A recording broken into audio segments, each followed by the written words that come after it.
Sabi hingi ako. Mag-exercise ka muna. Ay, baka mahulog ka. Ito na, oh. Baka, Yung bulsa. hindi ka pa Yung nakakatingin. nag-treadmill naman ako may pares lang po yun. That's not for another 20 minutes. Isa na lang, ah. May dalawa pa.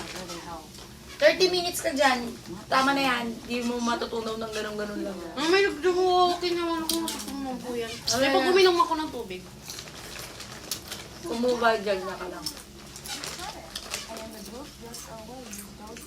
May mami, dito ka di para matunaw din yan.